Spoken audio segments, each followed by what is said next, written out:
Welcome once again, warriors, to this crappy contest of champions, this battle of buffoons, this... no, we're not doing that again. That is the worst fighting game, where we pit various pathetic, perverse paupers against the sweaty might of Pit Fighter, which again is the abhorrent, irredeemable SNES version for those not following at home. Now, throughout this long, bloody kumite, there's been a few past contenders whose reputations have very much preceded them, with the overhyped mechanical monstrosity Rise of the Robots being a particularly egregious one.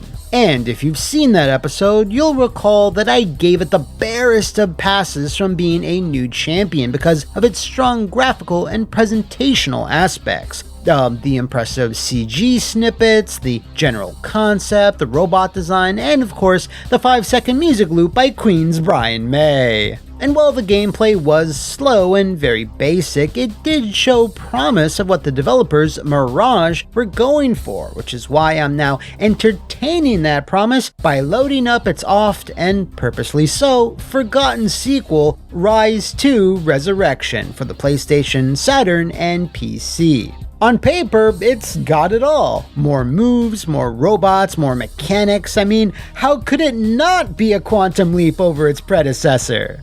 Let's find out when we get it in the ring!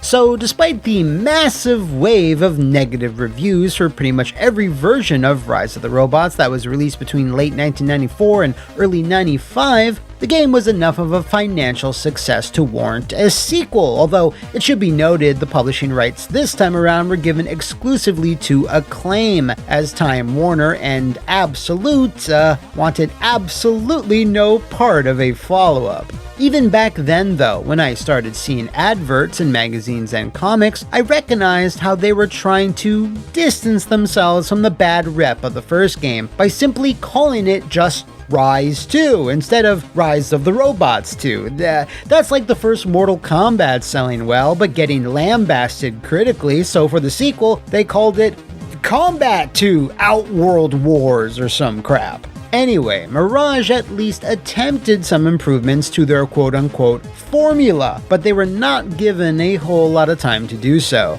The original Rotter released first in November 94 for DOS and the Amiga, but the sequel crashed onto store shelves in March of 96, just 15 months to try to both salvage the brand and come to grips with two new pieces of console hardware. But much like when they were developing the original, Mirage seemed to greatly, and I can't emphasize this enough, greatly focused all their attention on just the PC version, while the PlayStation and Saturn ports were very much afterthoughts. Now, I can understand how that would be the case for 16-bit systems back in 94, but for much more powerful 32-bit machines, it's pretty inexcusable, which I guess is another testament to just how little time they had to make this follow-up. So when Rise 2 was released, the critical reception wasn't any less harsh than the first one. In fact, it was kind of worse, given that way less magazines even bothered to cover the game the second time around.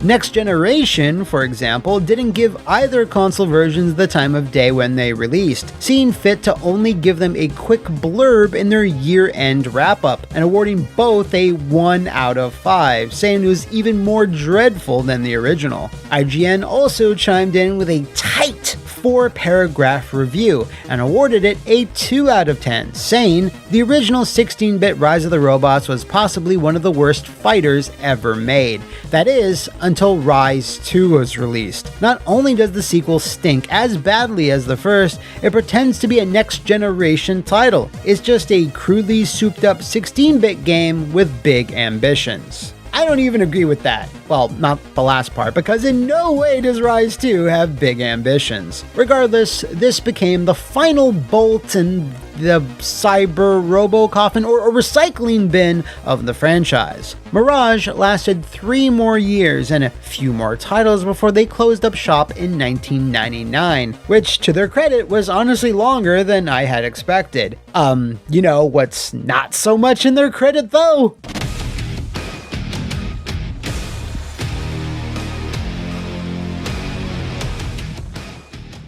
One thing you can say about the first Rising of the Robots is that it was quite the looker in '94. On the Amiga and DOS, the sprites were huge and very sharp, and while the console versions did look noticeably inferior, they were still impressive for the respective hardware. For Rise 2, however, no matter which version you pick, the presentation and visual fidelity has taken a hit across the board. While things still look better on PC, I played the DOS version for this video, the sprites are way less impressive looking, as they've been reduced in size and are not modeled as nicely as the 7 original bots. Like, listen at this comparison between the main character Cyborg in both games. I don't know about you, but the original looks so much cleaner. What's weirder though is just the scaling of everything, and how each robot is displayed against the background and alongside each other, as some feel like they're more in the foreground and some less.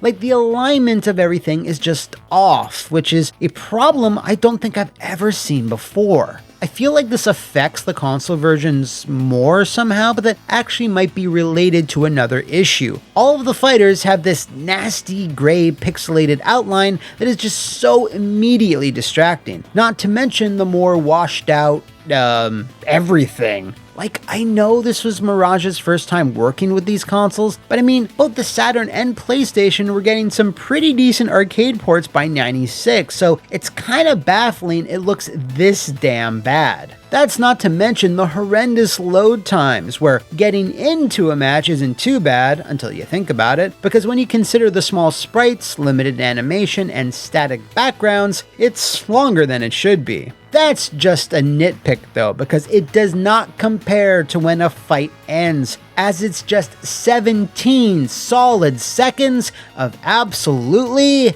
nothing. Aside from that, all the cool 90s techno future presentation stuff has been pretty much ripped out. Now you just have basic menus instead of Cyborg tapping at a computer console, the short CGI clips before each bout are gone, there's no command prompt UI elements, all that stuff has been just stripped down to the bare minimum. The only time there are any video snippets is if you let the demo play, which slowly cycles through all the bots, but why couldn't these play before each match? As bad as the original Rise was, those short clips at least added to the atmosphere, so it's baffling now with only CD-based formats in the mix that they dropped the ball this hard. The soundtrack isn't bad, thanks Mr. May, whom I believe had more involvement this time around, but it's also somehow less memorable than the tracks you heard in the first game, which had a more video gamey techno vibe to it that just hit the ears better. In comparison, the music in Rise 2 just kinda melds together and doesn't make for a very strong impression, and when you couple that with a stripped down visual presentation, well, it comes off as a way more rushed and generic product. The raspy robotic announcer does give it socks though.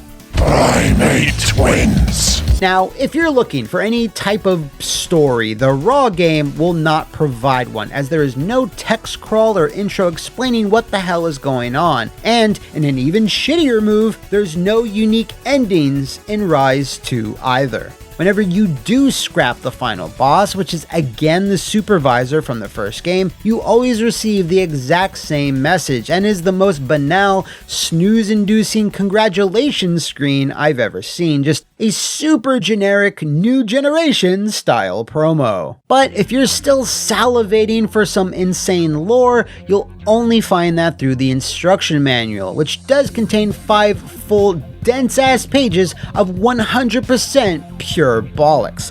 Here's just a sample. Cotton the Cyborg had failed. Not only had the supervisor defeated him, she absorbed him into her world. She recycled his cybernetic body, retaining only his mind. She then hooked him up to the electro-core building robot control network, cloning his mental patterns to bolster the artificial intelligence of both herself and her subservient robots. By keeping his brain alive, she could drip-feed her subjects selected human characteristics through net-like pheromones. The supervisor assimilated through the cyborg's human brain the last elements to complete her psychosis of evil desire. Electrocore was not enough.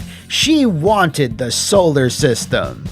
Yeah, this just goes on. And while I get it's telling a tale about the dangers of artificial intelligence spinning wildly out of control when being poorly designed by incompetent nitwits, it's needlessly drawn out and just doesn't frame the action all that well. Like, apparently you still play as one of the last human remnants or memories of Cotton the Magic Cyborg's brains, and you're then inhabiting the shells of these other subservient bots in an attempt to destroy the supervisor? But, like, why can't it just be, we rose up, we beat the humans, now, who is the strongest amongst us? I mean, I would just go back to the age-old rule, just keep it simple, stupid. As for all those other bots, well, there's a lot of them, perhaps a bit too many, because in addition to the original lineup of Cyborg, Builder, Crusher, Loader, Military, Sentry, and the Supervisor, there's a whole bunch of others that are just variants of them. Lockjaw, Necroborg, Griller, Vandal, etc. They have a few unique special moves, but all of their designs and normal attacks are pretty similar, so picture a game where the whole roster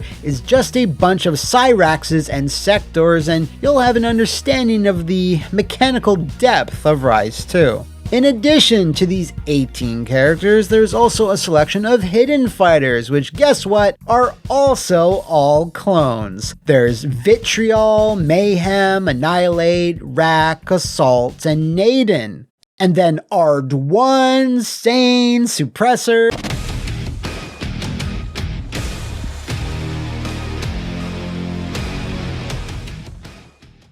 As you can see, the roster has a lot of copying and or pasting throughout, and that also bleeds into the fighting mechanics for reasons I will now dissect. First of all, and I know this is a big deal, there are throws in this game, and they mostly work like they should, so that's a positive change. There are also now way more special moves per character, which wouldn't be a hard thing to do, because Mirage saw fit to only design 1 or 2 special attacks per bot in the first game. So while it's nice there's more, the problem lies with the fact that actually performing them is unreliable at the best of times or just plain annoying. There's plenty of button taps like in Mortal Kombat, but they require really specific timing that it can never fully grasp. But there's also command motions like in Street Fighter, but these behave even more bizarrely. For some reason, Mirage decided to utilize the most awkward motions they possibly could, as every fighter has at least one quarter circle motion that starts on forward and then just goes down, and it launches like a fireball or rushing punch. I can't tell you how unintuitive this feels when you're facing your opponent, as it just goes against decades of fighting game knowledge. In addition to that, some specials are so ludicrously powerful,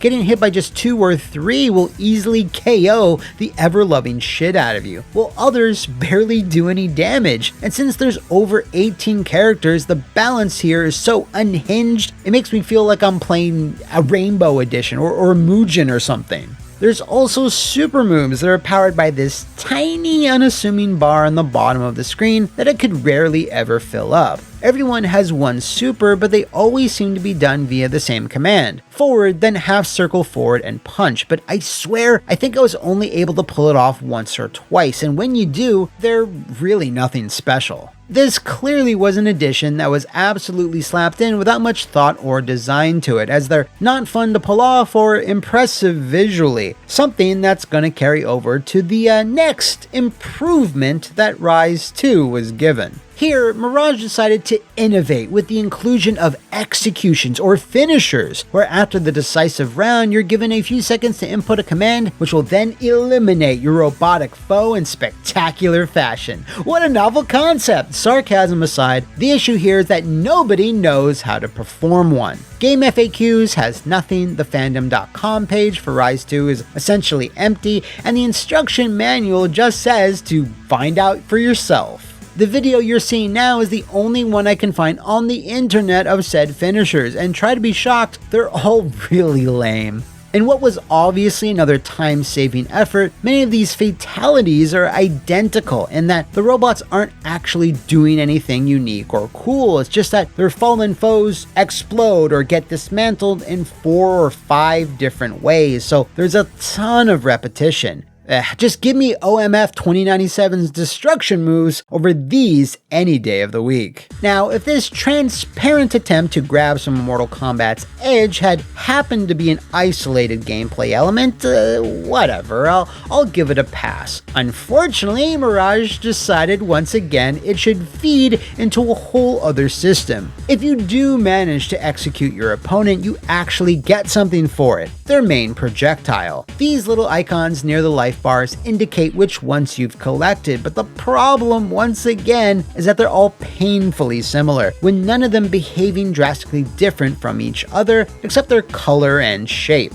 The idea behind it is neat, but honestly, it was done to much better effect in a bunch of other games before and after Rise 2's release. Hell, even Bloodstorm did it better with its weird CG-rendered Hulk hand gauntlets. The last element to the mechanics I want to talk about has to do with an insane difference between the console and PC versions, which greatly affects every bout. Both the PS1 and Saturn ports have completely static backgrounds, as mentioned before, which makes them painfully boring to look at, but I mean, that is in line with the first game. Over on the PC though, that is not the case at all. Every stage has stuff like a giant metal spider from Wild Wild West jittering about, planes and lights glittering in the sky of the rooftop stage, or shipping crates being loaded in the cargo bay. It's not just a visual thing though, in that a big percentage of all these stages contain actual hazards both players need to avoid, like wall-mounted buzzsaws, explosive mines, or even that damn metal spider shooting globs of acid at you. Out of all the changes Rise 2 got, this is probably the only really impactful one, and it wasn't even included in the console versions. Like damn, just how rushed were these ports? Now, if you're wondering about the game's modes, don't. There's one player versus, and that's it. No training, survival, time attack, etc. The PC version does have a ton of different things you can tweak in the options mode, but this is nothing when compared to this one console exclusive thing, which is the weirdest difficulty toggle I've ever seen. Do you want the CPU to be running at full 23 capacity, or would you rather have that at 18? Too hard? Dial it down to 7 maybe? Like, why did they overthink this so much and design such a granular setting? Like, hard, normal, easy. Like, how did you manage to fuck that up, Mirage? Oh, speaking of fucked up.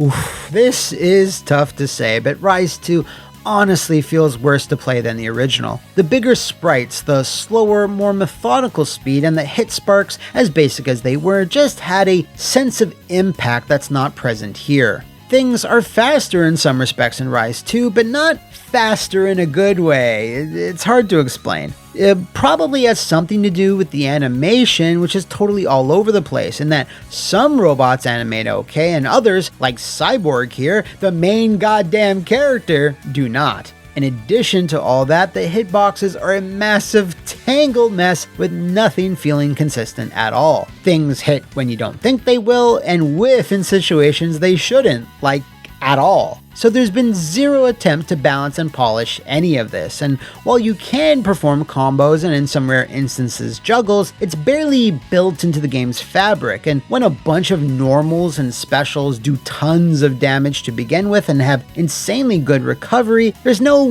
real point in trying to dig any deeper. While Mirage certainly tried throwing a bunch of stuff at this sequel, barely any of it was an improvement. I think if they just fine-tuned what they were doing in the first game and go for a slightly bigger roster, like 10 or 12 characters max, they could have then focused more on, the core gameplay and feel. So, with that said, let's rank this robotic rube in our tier list of trash. Now, off the bat, the PC version of Rise 2 is superior to the console one. It looks better, plays slightly better, and has more features, especially if you opt for the fancy pants director's cut, which has making of materials, more stages, more music, and sheep man and bunny rabbit? Mom spaghetti. So with that in mind, I'm going to be generous here and place the PC version slightly higher, or I guess lower, than the original Rise of the Robots. But oof, the console version of Rise 2, it 100% looks worse, takes longer to load, has more basic backgrounds, and just feels more awkward to play. It's super rare that a sequel to such a reviled game would come out this bad, but that's the thing. It's more confounding and disappointing that they got a second shot and still completely biffed it. So that's why I'm placing the PlayStation and Saturn versions right alongside its predecessor in the Grand Trash Master tier. So, that's another circuit board frying episode of the worst fighting game done and dusted. And done is exactly what I am with Mirage Limited, since they didn't dare make a second sequel after this. Like, they only made Bedlam 2, a pool game, and some action title, I guess, called The Theater of Pain. Wait, which one was that again? No.